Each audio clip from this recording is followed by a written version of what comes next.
Hey guys, so this is, we'll say, supplemental to the previous video since I think the teleportation video was pretty effective, but the doubling video had some issues. So the rule is still that you need to have both your twin video and your teleportation video in the same project that you would then export as one single video file that you would then turn in. I'm just going to have this be separate for now, just for instructional purposes. So I've got my Premiere project open, and I've got my footage here in. So I haven't viewed this yet, so we'll see how this looks. Let's take a look here. Oh, my goodness, pardon me.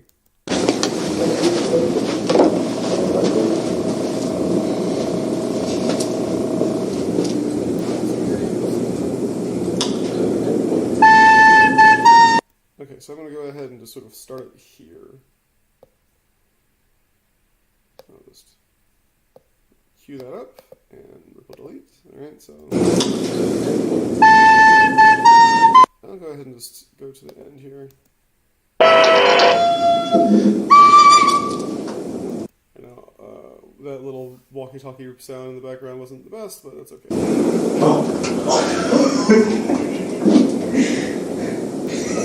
Alright, so I'll end it right about here when I kind of hang my head, and that'll be the end of the video. Okay, so that's the first thing, just to get sort of your base video kind of situated.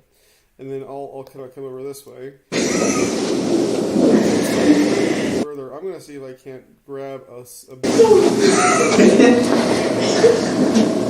This is probably good. There should be some point in which you have some blank background, so I'll just click on that. And what we'll do is we'll just pull it to the side. And we'll separate that. And then what I'll do is I'm going to actually put this underneath my one video over here, and I'll explain why in a second. So I'll go ahead and just unlink this from its audio, and I'll just separate this. And then what we'll do is we'll alt drag it to where it fills up the empty space here, so we can have just the video cropped the whole time. They'll become clear later. So here's what you should have at this point. You should have at least a little bit of empty area copied on a track below your first sort of shot, right? Your first video. Now, if you don't have it, but like a little bit of empty space, you can still cut a little sliver and still do the same thing. But there's other options if you don't have any of that. We'll just come over this way here now. So let me just see if I can't cue. What? You guys quiet down for just a second.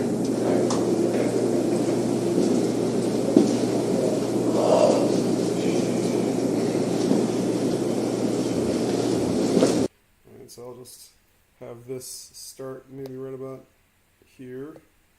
There might be a little bit of a jump cut for this. It's unfortunate. That's okay. I'll just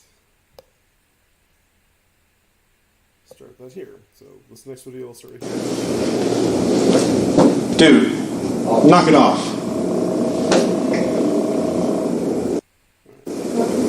And then we'll sort of stop it there. As a mug. Okay.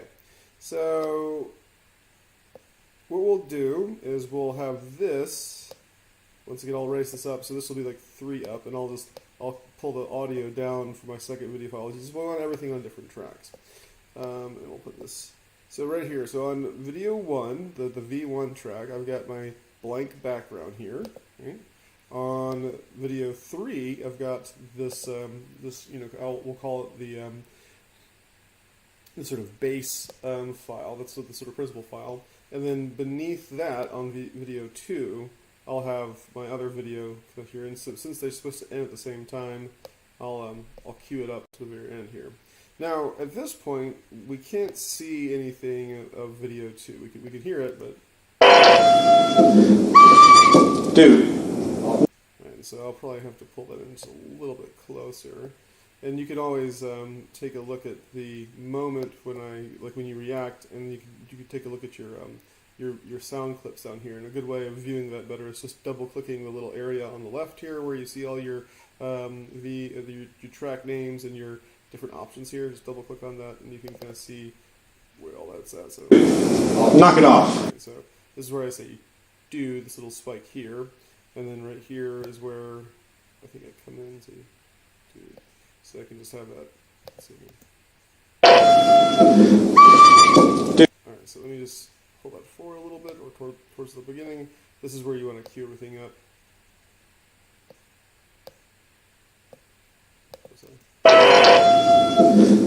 Dude. For that, should preempt that. Dude. Knock. Okay.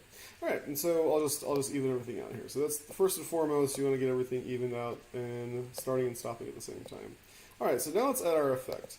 So in order to get this effect kind of right, what we'll need to do is we'll need to find our cropping tool, which is found under Effects. And if you want to find exactly where it's at, a good way of doing that is just to click on Video Effects and finding Transform, and then finding Crop. That transition to Transform. Can't see. Is dragging it over onto your top track there. You can always do this if you just don't want to search through anything. You can just type in the word crop up here in the search bar and it'll show up. But let's go to our effect controls. Make sure we have this clip selected, and let's find our crop options, which are here. They should be under opacity. They're the one thing you've done, and make sure that you don't have more than one iteration of crop. Sometimes you see things and you say, oh, I don't see the crop, but then you start cropping and nothing happens. That's because you might have more than one crop applied to it. So you only need one, and all I need is the right. So let me just pull the right towards the left here, and I'll just sort of stop it right about there. Okay, now if I were to just to blank out both of these, you can see I have this little line here. So the whole time there's just a blank background here, right? But what we want to make sure we're doing is we want to make sure that there's nothing blank in the background here. We just want to make sure that the base, the sort of repeated background, is there just to keep it from having just emptiness back here, and then obviously you put yourself in here as well.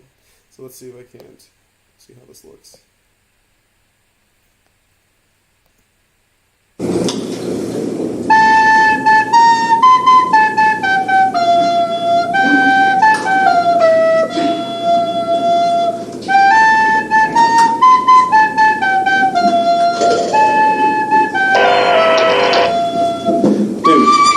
Knock it off.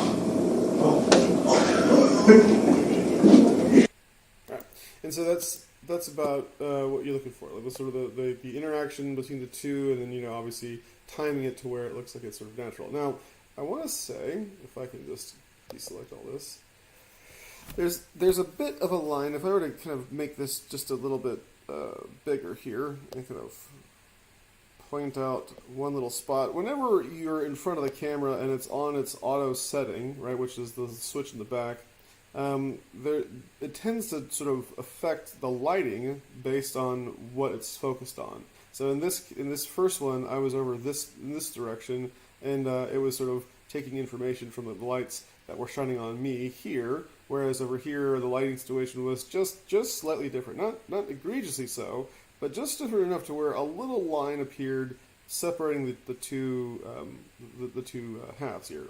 So if I want to fix that, I need to go to my my sort of base layer here. Let me see if I can't find that. All right, so this one right here, and we can look at our crop. And there should be an edge feather, and so if you click and you drag towards the left, it's going to take this line. So keep your eye on this line right here. It's going to take this line and it's going to sort of pull it toward, sort of pull everything inwards. But of course that cuts everything off at the knees there. But if you pull it toward the other direction, it's going to start sort of diffusing out the edge and blurring up the edge, which is going to reduce the sort of difference. And now if I keep doing this, you might see I'm starting to get diffused out, sort of fading out like this, which could be fun. But essentially, you just want it just out enough to where all you see, that little line kind of disappears. So once again, let me sort of back this up.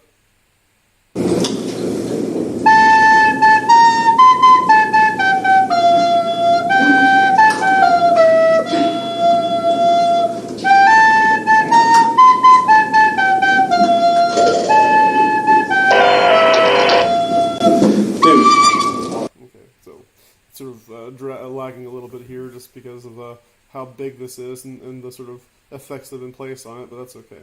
Alright, so it seems like it's queued up pretty well. That seems like it's working out. Cool. Alright, well, so whatever it is that you've got going on yours, just make sure that there's as little difference between the background as you possibly can, and just try to make sure that your responses are timed right. And it should look really cool. Alright guys, so can't wait to see what you guys produce, and I'll see you in class.